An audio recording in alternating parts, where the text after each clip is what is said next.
वृत्तपत्रात आपलं स्वागत आहे। पुणे पिंपरी चिंचवड भागातील 24 जणांचा विषारी दारूने मृत्यू झाला आणि राज्यभर हातभट्टीचा विषय ऐरणीवर आला। मात्र सोलापूर जिल्ह्यातील 54 ठिकाणी दररोज लाखो लिटरची गावठी दारू तथा हातभट्टी तयार होते। ती हातभट्टी 300हून अधिक गावांमध्ये पोहोचवली जाते। ग्रामीण पोलीस व राज्य उत्पादन शुल्क विभागाने याची सगळी माहिती यापूर्वीच संकलित केली आहे, तरी पण जीवघेण्या हातभट्टीची ना निर्मिती ना विक्री थांबली। सोलापूर जिल्ह्यात हातभट्टी निर्मितीच्या ठिकाणांची माहिती खुद्द ग्रामीण पोलीस आणि राज्य उत्पादन शुल्क विभागानेच यापूर्वी संकलित केली आहे। जिल्ह्यात कोणत्या आणि किती गावांमध्ये हातभट्टीची अवैध विक्री होते याचीही माहिती यंत्रणेला आहे। त्यानुसार ग्रामीण पोलिसांनी ऑपरेशन परिवर्तन आणि राज्य उत्पादन शुल्क विभागाचेही हातभट्टी मुक्त गाव अभियान सुरू होते। दरवर्षी दोन्ही यंत्रणांकडून त्या ठिकाणी छापेमारी करून सरासरी 7.5 लाख लिटर गूळ मिश्रित रसायन आणि 40 लाख लिटर हातभट्टी नष्ट केली जाते। तरी देखील सोलापूर जिल्ह्यातील हातभट्टीची नशा काही उतरलेली नाही। अनेकदा रसायनयुक्त दारू नव्या बाटलीत भरून त्याला वेगवेगळ्या कंपन्यांचे लेबल बूथ्स लावल्याचेही कारवाई दरम्यान दिसून आले आहे।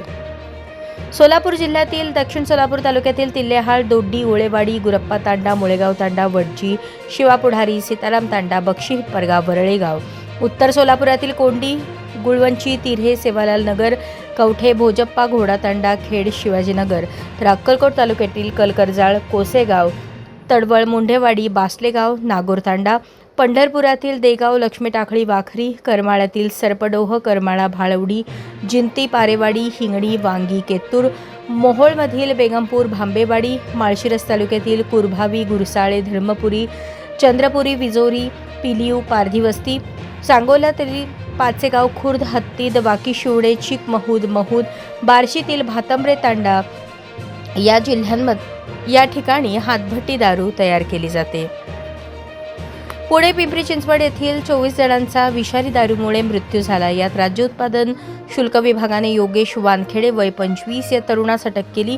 तो गुत्तेदारांकडून 35 लिटर हातभट्टीचे कॅन साधारणतः 1900 रुपयांना विकत घ्यायचा आणि ते कॅन 2300 ते 2600 रुपयांना विकायचा। 15 वर्षांचा असताना तो सोलापुरातून पुण्यात गेला। 10 वर्षांपासून तो पुण्यातच स्थायिक झाला आहे।